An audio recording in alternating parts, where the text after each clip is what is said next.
दर्शकबिन अहिले हामी घोराई 5 धर्ना भन्ने ठाउँमा छौँ। देखिरहनु भएको छ तपाईहरूले अहिले कसरी धान फलेको छ। चारैतिर धान झोप्पाहरू लागेका छन् दर्शकबिन। त्यसैले मेहनत गरी फलाएको अन्न भन्ने एउटा उखान छ। यो मेहनत गरेर फलाएको अन्न हो दर्शकबिन। यो तपाईहरूले जति ठाउँमा देखिरहनु भएको छ यो पुरा खेतैभरि धान झुलेको छ दर्शकबिन। त्यसैले यहाँ अहिले कसैले पनि कम्प्लेन गर्ने र मन दुखाउने ठाउँ छैन दर्शकबिन। हेर्नुहोस् यस्तो धान फलेको छ, सबै कृषकहरू खुसीले रमझम हुनुभएको छ। अब उहाँहरूले खेती गर्नुभएको छ।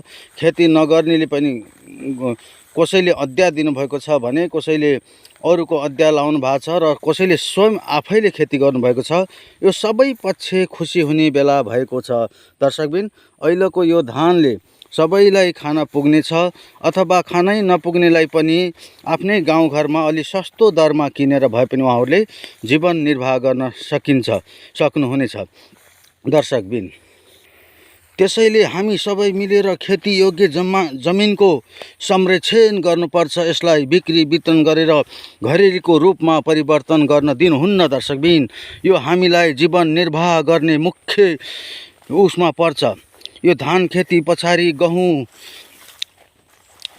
त्यसपछि मसुरो तोरी छरेर यसबाट अर्को आम्दानी लिन सकिन्छ भने यसैमा सागसब्जी लाएर हामीले टन्न रूपमा आफ्नै बारीको आँगनमा फलेको सागसब्जीलाई हामीले खान सक्छौँ दर्शकबिन। त्यसैले हामीले के बुझ्नु पर्यो भने यो जमिन जुन यो खेती योग्य जमिन छ यसलाई सधैँ यसै गरेर राख्नुपर्छ।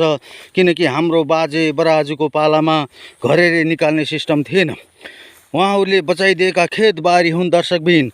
हामी सबै मिलेर यिनी खेतबारीको संरक्षण गर्नुपर्छ र यहाँ आउने पुस्ताहरूलाई पनि यिनी खेतबारी रहिरहे भने यहाँबाट धान, मकै, गहुँ, तोरी आदि किसिमका उत्पादनहरू गरेर हामीलाई जीवन निर्वाह गर्न सजिलो छ।